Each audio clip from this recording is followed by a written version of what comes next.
So I'm going to give you a quick review for previous class. The rate equation can be expressed in different types or kinds of unit. For example, that the consumption rate of reactants or production rate of the products per reaction volume, per reactant mass, or per interfacial reaction areas. So based on different types of cases, no matter it's a heterogeneous or homogeneous chemical reaction, we can use different types of units to express the rate equation. And as you know, the rate equation is depends on the rate constant, which included the energy barrier and temperature turn, and also the concentration dependent part, and also the reaction orders. Okay, and as we mentioned, what's the difference between the elementary and non-elementary reaction? If your reaction belongs to elementary reaction, means that the rate equation can easily express like proportion with the concentration of reactant A and B, and the order will be the same as what you show, the coefficient, what you show in the chemical equations, right? Ca to 1, Cb to 1, and for this one is Cb to 1 and also Cd squared. And if your chemical reaction belongs to non-elementary reaction, that means this equation definitely is composed of two or more elementary reactions. So its rate equation definitely will be the sum of those elementary reactions. So that will turns out more complicated. So this kind of chemical reaction, we call it as non-elementary reactions. In kinetics, as long as you deal with the non-elementary reactions, usually you need to find out what elementary reactions assemble or make up these non-elementary reactions. Okay, so following we give you two examples, show you how to reconstruct the kinetics models of non-elementary reactions. So if we deal with these chemical reactions, so from the experimental observation, and how we can observe these results in experiments, we will show you in the second section. How to analyze the chemical reaction part, how to get these results from experiments. But as long as we get this kind of results from experiments, then we find that the generation rate of product AB is proportional to what equals to Kcb squared. And this is definitely show that, implying that this equation is a non-elementary reaction. Otherwise, it should be expressed like this, right? Okay, so based on this, we assume it contains two-step model, and after series deviation, we successfully confirm that the generation rate of product AB is proportional to B squared. This result is identical to what we observe in experiments. So we can say both these elementary reactions assemble or make up these non-elementary reactions. Okay, so this example is a catalyst non-elementary reactions, and we also have 3 experimental observation, right? And in order to recover these non-elementary reactions, so we assume it's probably composed of these 2 elementary reactions. So after series deviation, we confirm yes, this elementary reaction did symbol that this catalyze non-elementary reactions. But one important thing is here is that what we find that during the deviation, you find that we have chance to observe the intermediate. What's the intermediate molecules or intermediates? By what? In this case, is by increasing the concentration of reactants. We find that the X is intermediate. When the concentration is quite low, then the X has short lifetime because what? Because when the M is quite larger, that means K2 and K3 is quite large. That means as long as this reaction generate X, and next step was immediately converted to left or converted to right-handed side. So you don't have chance to observe the X. So that means X only has a short lifetime. But however, when you try to increase the concentration of reactant A, allow A is much larger than M. A is much larger than M means the K1 is large. K1 is large. That means we will generate large amount of X, and the 3 and 2 is quite small. So only portion of X be converted toward to left-handed side and right-handed side. So you have chance to observe the X. So X has a long lifetime. So that means you use a material analyze tool, or you have chance to know what is X, this intermediate, doing this enzymatic non-elementary reactions. Okay, then when we already know how to reconstruct the elementary reactions, then next is we show you the temperature dependent of rate constant. When you change the temperature of your chemical reaction, what you change or what you affected usually is a rate constant. So as you know, when you take a log K versus 1 over T, then the slope you have is the corresponding activation energy of these chemical reactions. Okay, so as long as you have a log K versus 1 over T, you can determine the reaction mechanism. So if you got only one straight line, that means only one chemical reactions involved in this during this temperature regime. But however, if you got a curve, that means like this, then that means these reactions involve 2 or more reactions. So based on this, after fitting you got 2 straight lines. So during this your interesting temperature regime, we can say definitely involve 2 chemical reactions. But at high temperature, the reaction 1 dominates, and at low temperature, reaction 2 dominate.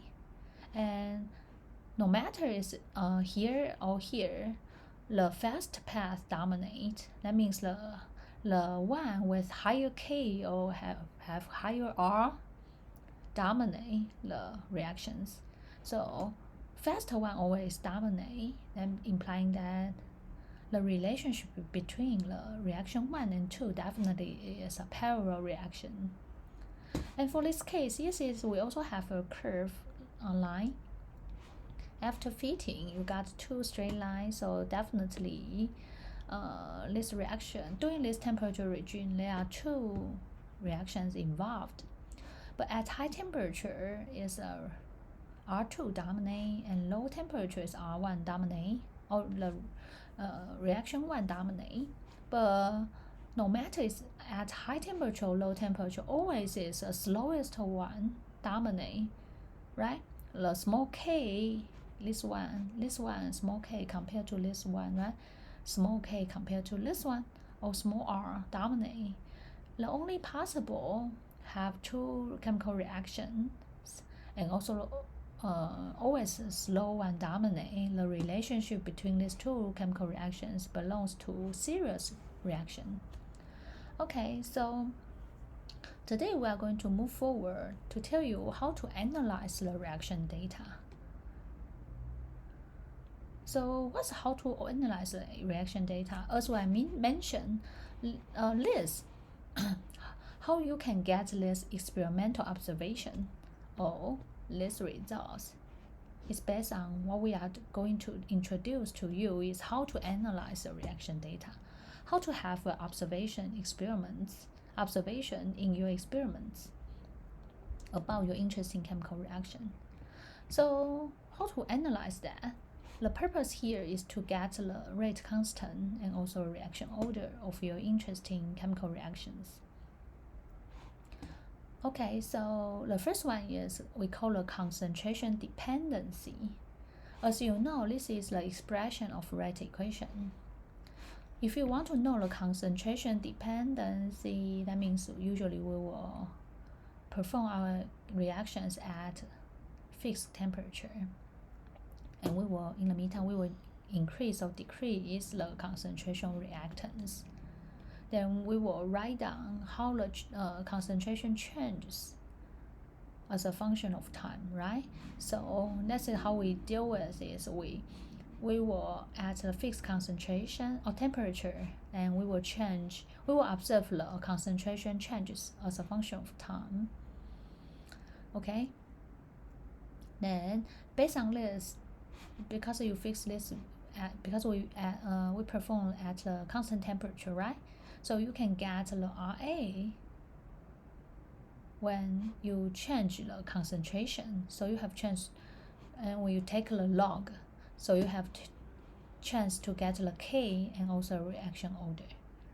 And the second way we call the temperature dependency.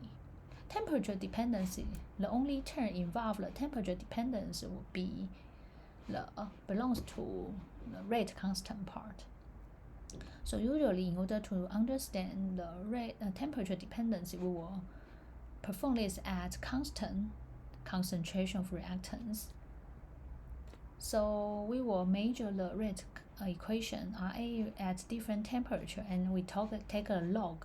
After fitting, the slope will belongs to, you can, from the slope you know the activation energy, and from the intercept you can get the K.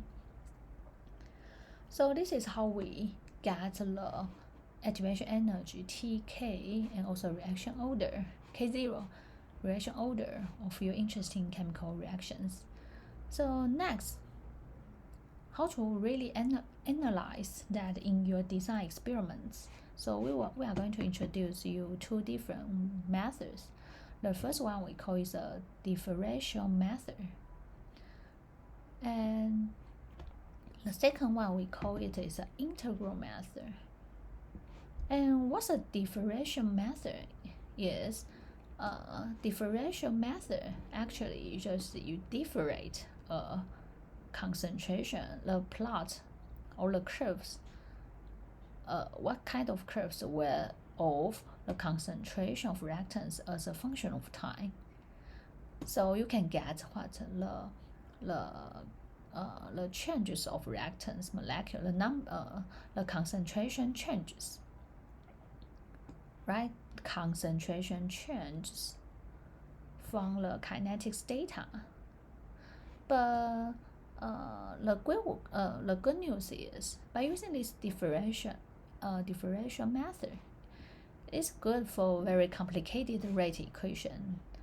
The complicated rate equation form, that means the reaction order is you can deal with the reaction order is not integral. But the drawbacks is that you need a reliable data. Otherwise, you take the slope of the Ca versus time at specific concentration. Then the data you after fitting, then the error will be very large because you take the slope at specific concentration, right? The slope changes a lot as long because the concentration you measure probably have some error, right? And what's the integral method? Integral method is, first of all, you need to guess a particular form of rate equation. That means you need to guess probably it belongs to zero order, first order, or second order. Then we can input the corresponding data what we have to fit whether it is belongs to zero order, first order, or second order. So because we already by integrate the rate equation we have, then we can get the corresponding solution for what the concentration versus how the concentration changes with time in 3 different orders of chemical reaction. So as long as we have the data, we just input in that specific form, then we will know whether my case belongs to zero, first or second order. But as you know, the drawbacks for this one is if it is not the results you will get is only like, oh, it is not zero, not the first, and probably not the second order, but you still don't know what the exactly reaction order of your interesting chemical reaction. So for if you have no idea about the reaction order of your interesting chemical reaction, I would suggest you to use the differential method. So let's move to let's give you a more detail about what's the differential method, and also because so I would suggest you, if you have no idea of what kind of reaction order, then I would suggest you to use the differential method. But there are lots of drawbacks in differential method. So there's a modified one we call the fractional lifetime analysis. So normally we will use this analyze way to analyze the chemical reactions. So first of all, we need to know the procedure of differential method. So now we have a chemical equations. We have a reactant, we react with the water, then generate the products. And normally you can measure the Ca as a function of time, right? So as long as you plot the Ca as a function of time, then you got this data, right? Got data points here, and you use this smooth curve to represent the data. Then based on the definition of rate equation is what? Is the minus Ra, the consumption rate of reactant A, can express like a minus dCA over dt. This is a Ca over T. So minus dCA over dt is the slope at specific, a slope of this curve at specific concentration is based on the definition. Then they will be expressed like a Kca to N. N is a reaction order, and K is a rate constant, what we are interested in for K and N. So you can get this by this data, right? So if we take a log on both sides, then plug the log minus Ra versus log Ca, then the intercept we have will be log K, and the slope we will get the N. So as long as we plot this figure, then after analyze, we believe we can get the K and also the reaction order. So let's try to do that. So first of all, we need to know the consumption rate of reactant A at this specific concentration. So this specific concentration is this data point. So we need to have a slope at this specific concentration 0.02. Then we got the database is here, and then we increase the concentration to this one. It's a 0.035. So we take the slope here. Then we will get the slope here will be belongs to minus Ra. So we will get the other data points. We increase to 0.055. Then we take the slope. Look at this one and also perform this one. So now we have 4 data points. So based on the results we have after fitting the the slope will be belongs to n reaction order, and the intercept will be log k. So we can get the n and also the k for this. So you can successfully reconstruct this rate equation. But however, the data you have probably is not as correct as you expected. Why? Because the slope, you can see if the data is not, this data is not reliable, then the slope will be deviated from it is, right? Or vibration will be a lot. So after fitting, probably n is not as is not correct. So that's why people say if you want to use the differential method, then you need a reliable data. Otherwise, the data point you have will be of the or of value or of it is, okay? So let's modify one we call the half-life time analysis. So what's the half-life time analysis? We also have this chemical equations.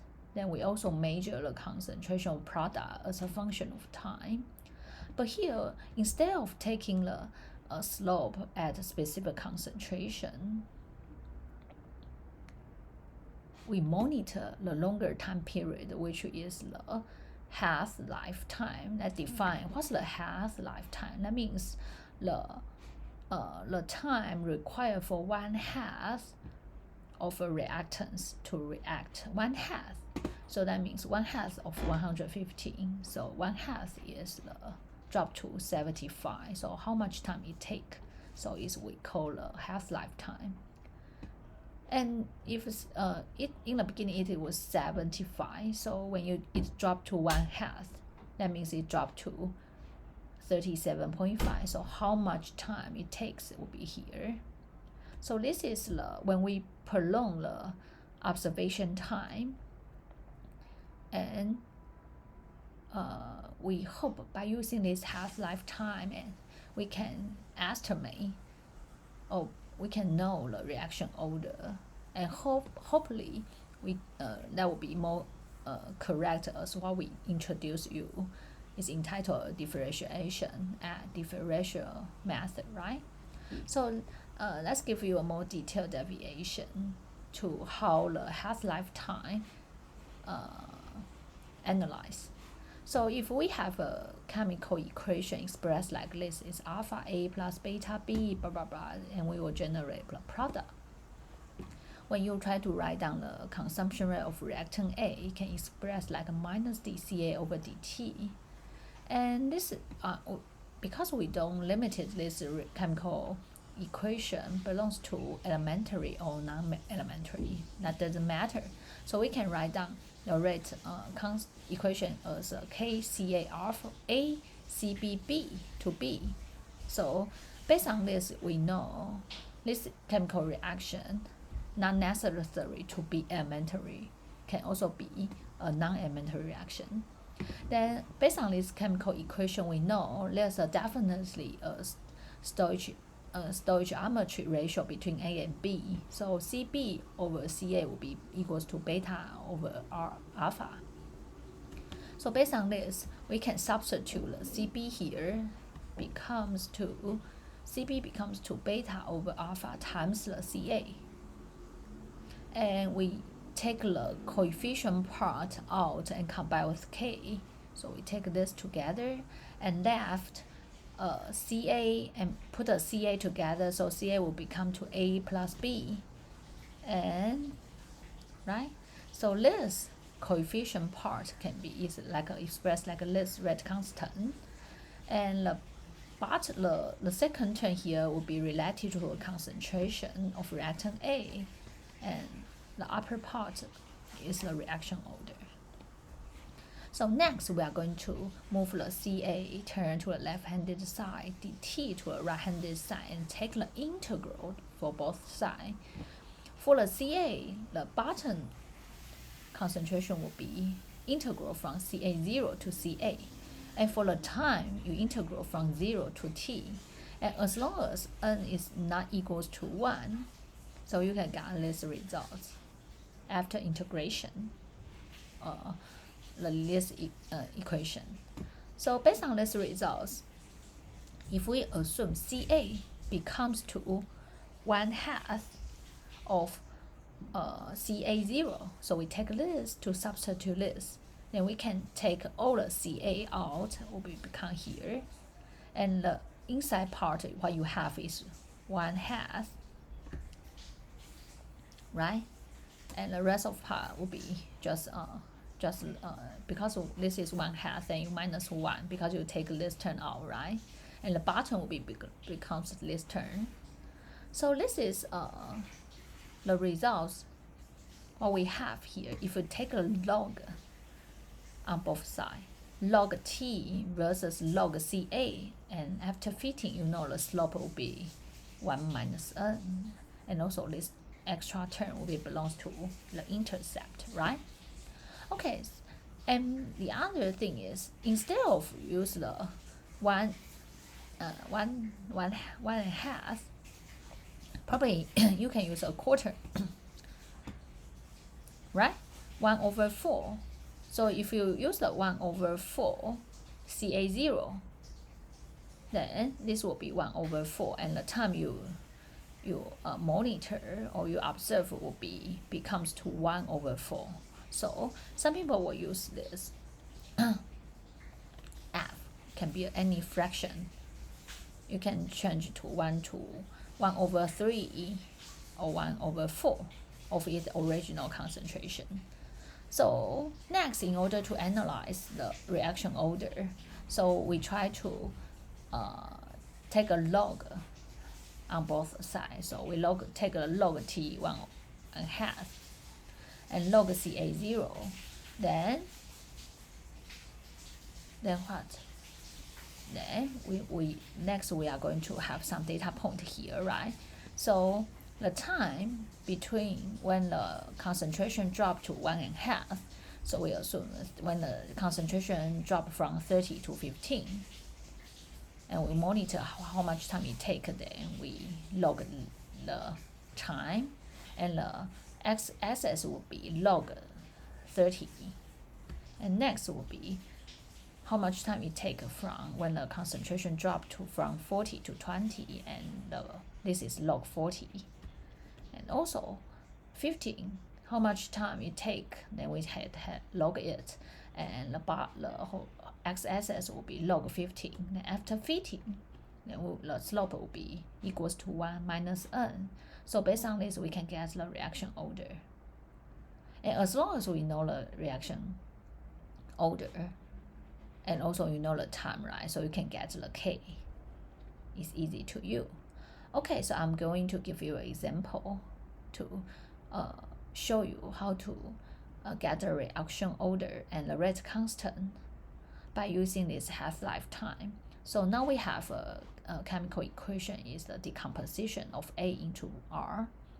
So as you know, we can measure the concentration of reactant A, Ca as a function of time, and we get this data, right?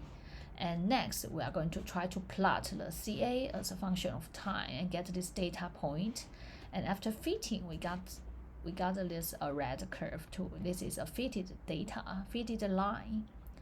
And next, I'm going to observe the half-life time, because we are going to use the half-life time. So when the concentration drops from 20 to 10, how much time it takes? So it's a T0 to T2, right? So when the concentration dropped from 20 to 10, and the time is spent is like 18.797 minutes. So this is a T we have. And the other point will be when the concentration dropped from 15 to what, 7.5 will be here. So it will be T1 drop to T3. So we also have a half-life time here. And the third one, we have the point will be when the concentration dropped from 10 to 5. So it will be T2 to T4. So we got this one. So now we have half-life time, and we need to take a log on each one, and versus log Ca0, then, right? So the first one, log 20, log 20 is here, and we also have a log here, so 2.94, log 15, and 3.017, and here, so we got 3 data points, and after fitting, we know the slope is minus 0.36. Then we got the n is equals to 1.36.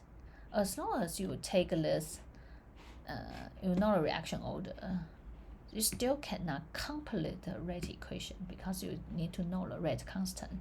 So you take this data into put in this equation, and you know this, and you also know this and this, so you can get the k. As long as you get the k, so you can successfully complete this rate equation, which you are interested in. So this is the case, tell you how to get the rate equation and also reaction order of your interesting chemical equations. Okay.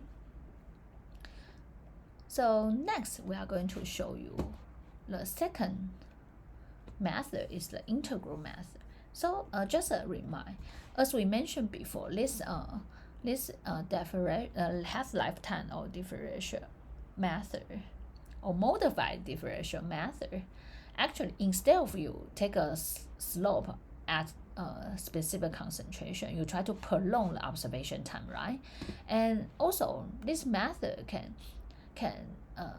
be used to, no matter is non-elementary or elementary reaction, and also the reaction order is not necessary to be the integer, right? Can be like this, 1.36, something like that.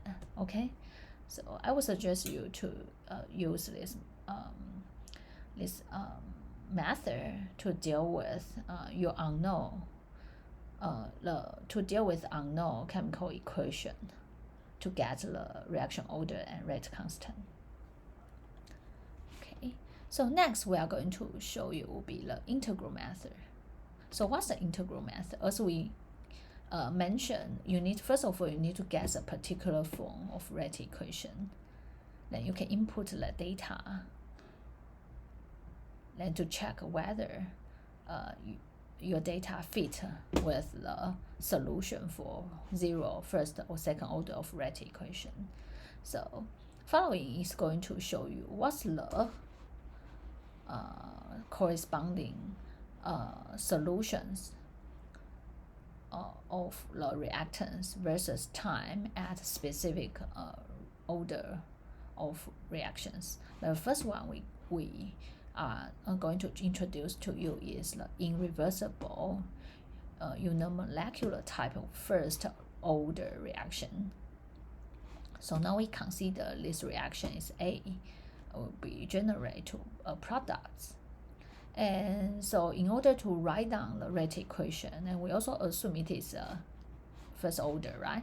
So it's a minus RA can be expressed as minus dCA over dt, and it's first order, so it'll be KCA. Then we just simply move this Ca to the left-handed side, dt to the right-handed side, and take the integral on both sides. And for the left-handed side, the integral will be from Ca0 to Ca, and for the time, it will be integral from 0 to t. So you are going to get this results for first order reaction. And this result tell you the relationship between the concentration of reactant A you measure at specific time. So as long as you have a data measure from your experiments of concentration of reactant A, then you can input in this specific particular form.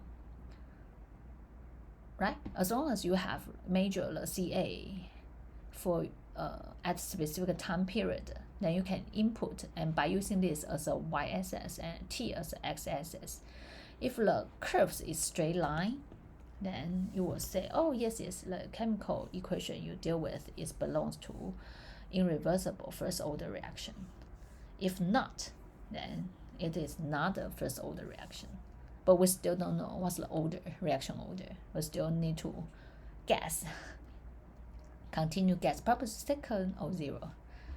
Okay, so the bottom part would be this is the way the expression would be in the terms of Ca versus T.